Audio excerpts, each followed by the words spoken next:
Assalamu alaikum. Hello everyone. This is Aisha Firdaus and you are watching Teachers World. Today I am going to talk about very relevant and sensitive topic, how to address behavioral issues of the students post pandemic. As we all know that students have joined schools after the pandemic, and you know offline classes have started for many and they're going to start for some. And it is indeed a difficult situation for the teacher because she is witnessing so many changes in her own students. Well, that is natural. Students are misbehaving, they have learning gaps, and they cannot, either they are adamant, stubborn, or they are hyperactive, or they are lost into their own shells, so that it is getting tougher and tougher for the teacher to actually extract or bring out the best from the students. It is not only about academic gaps of reading and writing, it is also about behavioral gaps, and I should say it is more about behavioral gaps.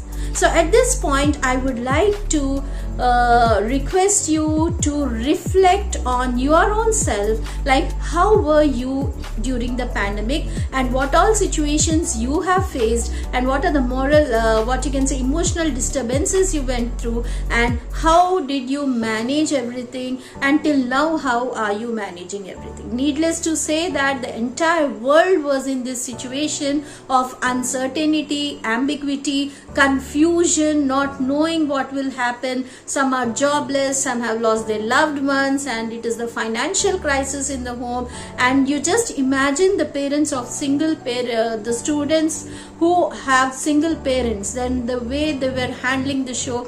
So all these things, see, it is like a man is just a reflection of what happens in his childhood. Childhood plays a vital role, and this pandemic had made a place in our hearts and mind already, and our day-to-day behavior definitely reflects it.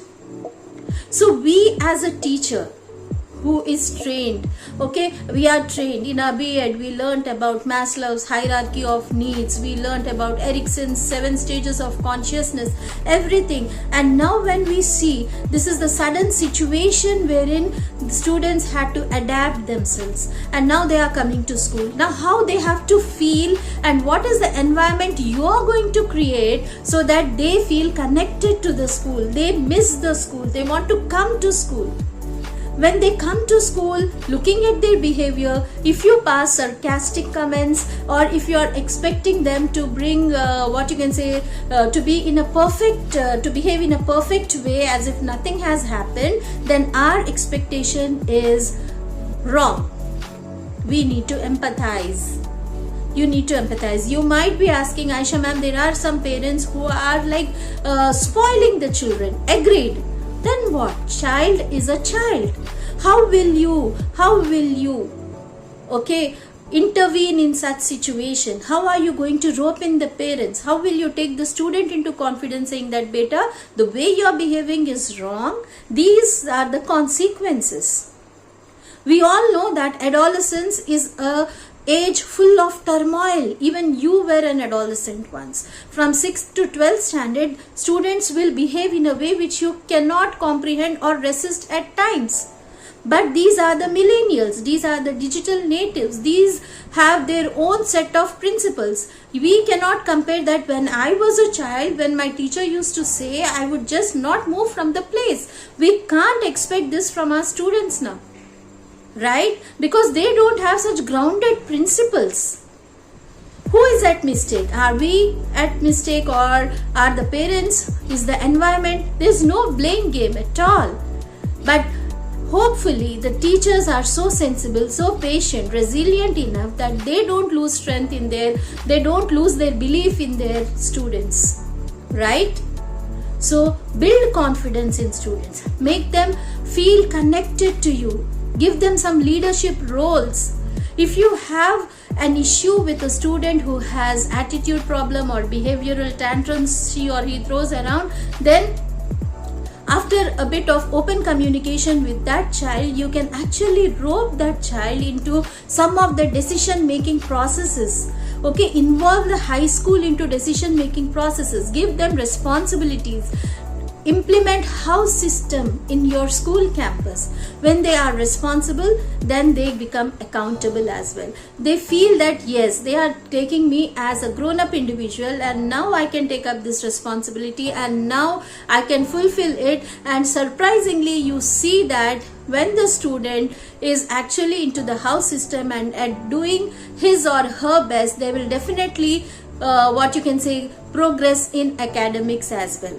So all these things you have to do. Never be sarcastic. Don't pass any such judgmental comments.